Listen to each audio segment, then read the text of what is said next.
వందే శంభుమాపతిం సురగురుం వందే జగత్కారణం వందే పన్నగభూషణం మృగధరం వందే పశూనాం పతిం వందే సూర్యశశాంకవక్నినయనం వందే ముకుందప్రియం వందే భక్తజనాశ్రయం చ వరదం వందే శివం శంకరం या कुन्देन्दुतुषारहारधवला या शुभ्रवस्त्रान्विता या वीणावनदण्डमण्डितकरा या श्वेतपद्मासना या ब्रह्माच्युतशङ्करप्रभृतिभिर्देवैः सदा पूजिता सा मां पातु सरस्वती भगवती भारती निःश्रेषजाड्यापहा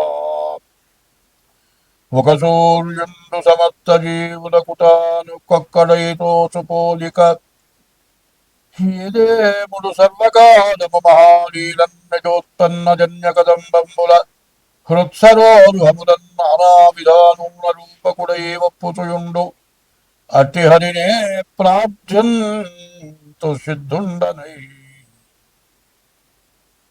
2025 సంవత్సరం 7వ రాశి తులారాశి. तुला वृषभ राशि वृषभयो गुरु तुला వృషభయోర్ భృగు శుక్రుడు అధిపతి. శుక్రుడు లగ్నంలో బాగున్నాడు. శుక్రుడు బాగా ఉపయోగపడతాడు. శని బాగున్నాడు. బుధుడు బాగున్నాడు. కేతు ఏకాదశిలో ఉన్నాడు. ఈ రాశి వాళ్ళకి తులారాశి వాళ్ళకి 50 ఉత్తర బాగుంది. 4 గ్రహాలు బాగున్నాయి. 4 గ్రహాలు రాహు, కుజుడు, రవి. మరి ఈ గ్రహాలు పూర్తిగా బాగా లేవు. రాహువు, కుజుడు, రవి, గురువు, ఈ 4 గ్రహాలు కూడా బాగుండకపోవటం చాలా కష్టదాయకం. మరి ఏమయ్యా పూర్తిగా బాగున్నదని ఏ రాశి చెప్పలేదు అనుకోబాకండి. ఎప్పుడు కూడా చెడుని ఆలోచించుకోవాలి. చెడుని ఆలోచించుకుంటేనే మంచిది. ఇప్పుడు చిన్న పావునైనా పెద్ద కర్రతో కొట్టమన్నారు. పెద్ద పావుని చిన్న కర్రతో కానీ చిన్న పావుని కానీ చిన్న కర్రతో కొడితే అది ఎదురు దిగితే కాటేస్తే మనం బతకం. అసలు పావు తొలగిపోవటమే పెద్ద నేరం. కొంతమంది చెబుతారు చిన్న పావునైనా పెద్ద కర్రతో కొట్టరంటారు. అట్లాగే మీకున్నటువంటి గ్రహస్థితిని అనుసరించి ఇప్పుడు కుజుడు బాగాలేడు, రవి బాగాలేడు, రాహు బాగాలేడు, కేతువు శని బాగున్నాడు, బుధుడు వ్యాపారకారకుడు బుధుడు బాగున్నాడు, శుక్రుడు వివాహానికి పనికొచ్చేవాడు. వివాహం అయిన వాళ్ళకి భార్య వల్ల బాగా కలిసిస్తుంది. మరి పెళ్లి కావటానికి మంచి సమయం. ఉద్యోగం రావడానికి కూడా బాగా అవకాశం. వ్యాపారాలు, నిత్యావసర వస్తువుల వ్యాపారం అంటే బియ్యం, పప్పు, ఉప్పు, కూర ఇటువంటి వాటి వ్యాపారాలు చేసుకునే వాళ్ళు కూడా బాగుంది. రియల్ ఎస్టేట్ వాళ్ళకి ఇంకా బాగుంది. స్టాక్ మార్కెట్ వాళ్ళకు కూడా చాలా విశేషమైన ఆదాయం వచ్చే లక్షణాలు ఉన్నాయి. విదేశాలకు వెళ్ళే వాళ్ళకి, విదేశాల్లో వ్యాపారం చేసే వాళ్ళకి, ఉద్యోగరీత్యా విదేశాలకు వెళ్ళే వాళ్ళకి అన్ని విధాలు కూడా బాగుంది.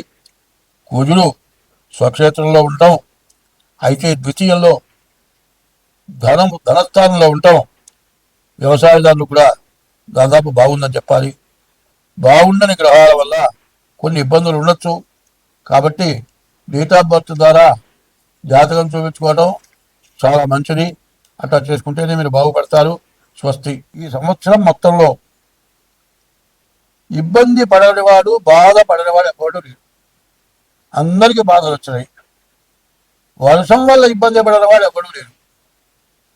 ఉద్యోగం అంటే గవర్నమెంట్ ఉద్యోగం కానీ ఏ ఉద్యోగం అయినా కానీ బండి మీద కానీ, 2 వీలర్ మీద కానీ, 4 వీలర్ మీద కానీ పోతూ ఉంటే డ్రైనేజ్ పొంగి కార్లు మునిగిపోయి, కార్లు ఇంజన్లు పాడైపోయి, కార్లు వరదల్లో కొట్టుకుపోయి ఇబ్బంది పడేవాళ్ళు ఉన్నారు. సరే నడిచిపోయే వాళ్ళ బతుకు చెప్పక్కర్లా. కూలి పనో ప్రైవేట్ జాబులు చేసుకునే వాళ్ళ పరిస్థితి చెప్పలేం అవసరంలా. నిత్యం కూలి పని చేసుకునేవాళ్ళు వర్షంలో పని కుదరదు చేసుకుంటానికి కుదరదు. ఇవాళ అందరూ తిండికి లేక అప్పుల పాలైపోయి ఎవరు అప్పు ఇచ్చేవాళ్ళు లేక బతకడం ఎట్లాగో అర్థం కాక బతకాలో చావాలో తెలియక కొట్టుమిట్టాడుతున్నారు ప్రజలంతా కూడా. ఈ బాధలు ఎందుకు వచ్చాయి అంటే యుద్ధం వచ్చింది. డీజిల్ దగ్గర నుంచి పెట్రోల్ దగ్గర నుంచి అన్నీ పెరిగిపోయినాయి. వీటి వల్ల ప్రతి వస్తువు ధరలు పెరుగుతాయి.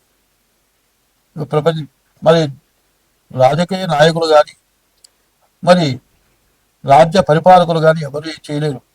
ఈ పెరిగిన దాన్ని ఎట్లా కొన్నాడు? మళ్ళీ సక్రమైన దారి వచ్చి పంటలు వచ్చి కనీసం కూరగాయలు కూడా దొరకని పరిస్థితి వచ్చింది. ఇప్పుడు ఎవరు దిక్కు? దేవుడే. దేవుణ్ణి పూజించక తప్పదు.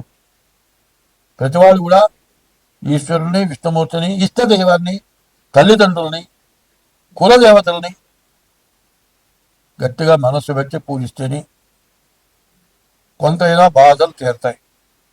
అదే కాదండి, ఎవరు ఎన్ని చేసినా బతికున్న తల్లిదండ్రులకి అన్నం పెట్టకపోవటం, వాళ్ళు తిన్నారా తినలేదా చూడకపోవటం, కనీసం వాళ్ళని వృద్ధాశ్రమాలకు పంపించడం, తర్వాత విదేశాల్లో ఉన్నవాళ్ళు వృద్ధాశ్రమంలో ఉన్న తల్లిదండ్రులు చచ్చిపోతే రాకపోవటం, దహనం చేయకపోవటం, కర్మ చేయకపోవటం, ఇవి చేయరాని మహాపాపాలు.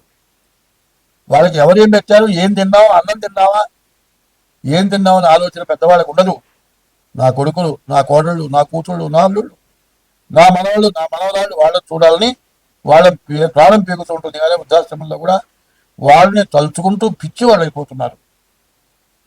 తల్లి, తండ్రి, గురువు, దైవం అన్నారు. ముందు తల్లిదండ్రులని సరిగ్గా చూడాలి. ఈ పాపం బాగా ఇబ్బంది పెడుతుంది. తర్వాత వ్యభిచారం. భార్య, మనకు హిందూ సాంప్రదాయంలో భార్యాభర్త ఇద్దరే కుటుంబం కాకుండా విపరీతమైనటువంటి పరస్త్రీ వ్యామోహం, పరపురుష వ్యామోహం.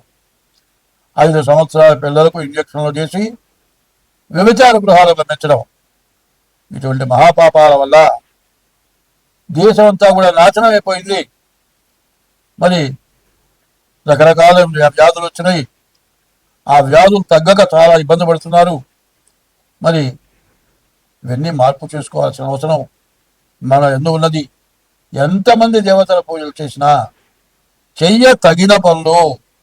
పెళ్లి చేసుకున్నావు, 2 3 పిల్లలు కన్నావు, నీ దారిని ఉద్యోగం చేసే పిల్లలు నువ్వు మరిగావు, నీ భార్య ఉద్యోగం చేస్తుంది, ఆమె కన్ను మెరిగింది, చెరుగొడుతో 2 వెళ్ళారు. ఆ పిల్లలు ఏమైపోతున్నారు? తల్లిదండ్రులు, అమ్మమ్మ తాతో, నాయనమ్మ తాతో కొన్నాళ్ళ పాటు వాళ్ళు ఉంటే చూస్తారు. వాళ్ళు లేకపోతే ఆ పిల్లల గతి అనాథ శరణాలయం. చివరికి ఏమవుతుంది? యవ్వనం పోయిన తర్వాత చేసుకున్న భార్యలాగా పరస్త్రీల వల్ల, పరపురుషుల వల్ల విభజన వెళ్ళిపోతారు. ఉండరు. పూర్తిదాకా వాళ్ళు కాలం గడిపేవాళ్ళు 1000లో ఒక్కడు కూడా కనపట్టలే. చివరికి భార్య గతి అవుతుంది. అదే పెళ్లి చేసుకోకుండా ఉన్న భార్య అయితే గతిన భార్య ఉంటుంది. ఇద్దరు చెరవలను పెళ్లి చేసుకుంటే హిందూ సాంప్రదాయమైన సనాతన వ్యవస్థ నాశనమైపోతుంది. సనాతన వ్యవస్థను పూర్తిగా విడగొట్టుకున్నారు. వస్త్రధారణ పూర్తిగా పాడైపోయింది. ఈ వస్త్రధారణ ఎందుకు చేస్తున్నాం అనేది ఆలోచించుకోవాలి. నేను చెప్పటం కాదు, ఇంట్లో పెద్దవాళ్ళు